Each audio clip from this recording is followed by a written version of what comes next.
মনে ইচ্ছা আর উদ্যম থাকলে যে সবকিছুই করা সম্ভব তাই করে দেখালেন অর্চনা শীল নামে এক মহিলা। মাতাবাড়ি এলাকার বাসিন্দা অর্চনা শীল মাতাবাড়ি ত্রিপুরেশ্বরী মায়ের মন্দির চত্বরে আইসক্রিম বিক্রি করেন তিনি। আর আইসক্রিম বিক্রি করেই সংসার প্রতিপালন করছেন তিনি। এই আইসক্রিম বিক্রি করেই 2 মেয়েকে এবং 1 ছেলেকে মানুষের মতো মানুষ করেছেন।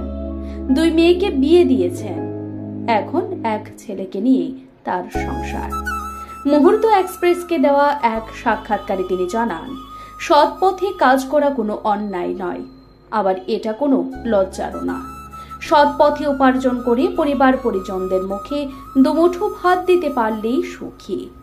সংসারের জন্য যে কোনো কাজ করতে পারি, কাজ করে খেলে কিসের লজ্জা, চুরি করলে বরং লজ্জা।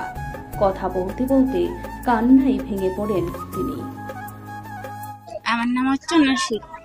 মহিলারা কাজ করতে কোনো ভয় পায় না, সংসারের লেগে যে কোনো কাজ করতে পারে। আমার খুব দুঃখ, আমি আজকে আইসক্রিম বেশি আমি নিজে বাঁচানোর লেগে, আমার সন্তান বাঁচানোর লেগে আমি সৎভাবে থাকা যে কোনো কাজ করতে আমি বাধ্য। আমি খুব খুশি। পরিবারে কে কে আছে আপনার? পরিবারে আমার ছেলে একটা আছে আর আমি আছি। আমার 2 মেয়ে বিয়ে দিয়ে দিচ্ছি। এই আইসক্রিম বেচা কেমন আয় হয় ডেইলি? হয় আমার 300-400 টাকা থাকে।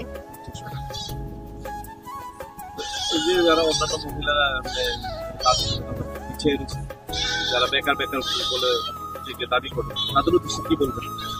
আমি চাই যে তারা নিজে সৎভাবে থেকে পরিশ্রম করুক।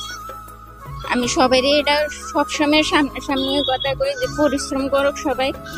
পরিশ্রম করলে কোনো কষ্ট হয় না, অসৎ কাজ করলে সবাই খারাপ করবে। আর সবসময় পরিশ্রম করলে সবাই ভালো করবে, সমর্থন করবো, এমন সব ব্যাপারে হেল্প পাইবে।